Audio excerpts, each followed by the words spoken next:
एक और एग्जांपल देता हूं, अभी जो मैंने आपको रिलेशनशिप्स का एग्जांपल दिया कि अगर आप एक लड़की हो, आप किसी को प्यार करते हो, उसके लिए मना कर दिया आपके घर वालों ने शादी करने के लिए, और जबरदस्ती आपकी कहीं पर और शादी करा दी। आपने अपने पेरेंट्स से बस इतना पूछा कि आप गारंटी लेते हो कि ये जो लड़का है वो सही निकलने वाला है, लिख के दो। तो उसके पापा ने लिख करके उसको गारंटी दे दी और उस लड़की की शादी हुई। पेरेंट्स खुश, जो चाहते थे वो हो गया। 1 दिन निकले, 2 दिन निकले, 3 दिन, 4 दिन। क्या लगता है टेम्पररी बेसिस पे तो बड़ा अच्छा लग रहा है पेरेंट्स के पॉइंट ऑफ व्यू से, लॉन्ग रन में पेरेंट्स के लिए अच्छा है या बुरा है? बुरा है। अब हमको ये देखना है क्यों बुरा है। क्योंकि उस लड़की के हाथ में पावर आ गई, वो जब चाहे जो चाहे कर सकती है, क्योंकि उसके पास में राइटिंग में एक गारंटी का वो लिखा हुआ है, गारंटी सर्टिफिकेट है। भैया लड़का जो आया है वो गारंटी से आया है, घर वालों ने गारंटी ली है, तभी तो उसने शादी करी, नहीं तो क्यों करती।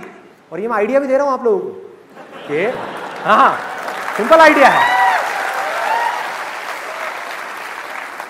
कि जिनके पेरेंट्स ज्यादा फोर्स करें उनको बोलो राइटिंग में दो, स्टैम्प पेपर पे लिख के दो, साइन करो, बाद में बहुत काम आएगा आपके। मैं बताता हूं कैसे। अब उस लड़की के हाथ में देखो कितनी पावर है, और पेरेंट्स जो है वो कितने हेल्पलेस है। उस लड़की को फोन घुमाना है अपने घर में, 4 दिन हो गए शादी को, फोन घुमाया, छोटी सी प्रॉब्लम आ गई। अरे प्रॉब्लम आनी है। कोई ऐसा है यहाँ पे जिसकी शादी हुई और आज तक कोई प्रॉब्लम ना आई हो? कोई ऐसा है जिसकी शादी हुई हो और आज तक हजारों प्रॉब्लम ना आई हो? एक भी नहीं है। यानी कि हर दूसरे दिन कोई ना कोई प्रॉब्लम आनी ही आनी है। तब ये लड़की क्या करेगी? इसके पास में गारंटी कार्ड है, प्रोडक्ट खराब हो जाए तो क्या करोगे? ला फोन घुमाओ कंपनी में।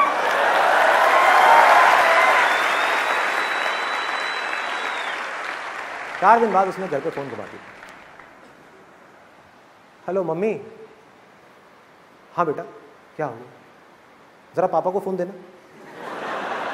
इसलिए गारंटी पापा ने दिया, पापा से बात करनी। हाँ पापा क्या हो बेटा, सब ठीक तो है ना? अरे क्या खाक ठीक है? ये कैसा लड़का चुना है आपने मेरे लिए? क्या हो गया बेटा, क्या हो गया, इतने गुस्से में क्यों है? सब ठीक तो है ना? अरे क्या ठीक है, मैं क्या बताऊं, मेरे को तो बताने में भी शर्म आ रही है।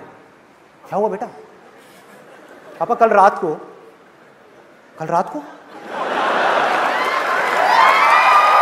क्या हुआ कल रात को?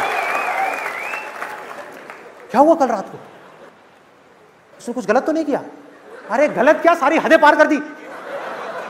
क्या बोल रही है? मुझे पता बेटा, मैं देखूंगा, मेरा प्रोडक्ट है, मैंने गारंटी ली है, मैं देखूंगा, तू टेंशन मत ले।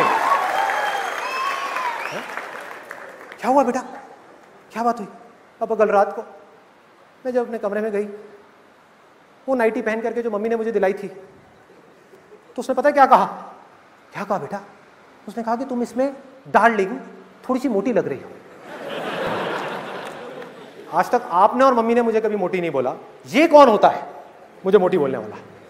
मैं नहीं छोड़ूंगी इसको, मैं इसको कोर्ट तक लेकर के जाऊंगी। अच्छा खासा मैं आपको कह रही थी, एक बार नहीं मैंने आपको 10 बार कहा कि करा दो मेरी शादी संदीप महेश्वरी से।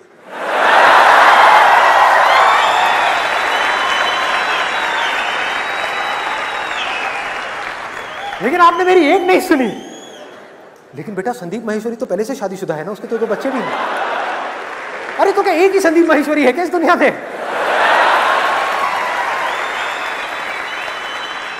और पापा मम्मी बेचारे टेंशन में।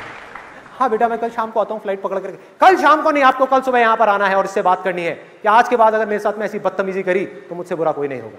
ठीक है बेटा, जैसे तुम कहो। क्या करेंगे माँ बाप? तो हुआ क्या? पहले बच्चों की डोर माँ बाप के हाथ में थी, अब इन माँ बाप की डोर उस बच्चे के हाथ में है, क्योंकि ये बच्चा बड़ा हो ही नहीं पाया। अपने दम पर डिसाइड किया होता कि मुझे ये करना है तो रिस्पॉन्सिबिलिटी उसकी होती। और मैं ये सब बातें सिर्फ बोल नहीं रहा हूं, एज अ पेरेंट मैं अपनी लाइफ में, डे टू डे लाइफ में इन सारी बातों को प्रैक्टिस कर रहा हूं।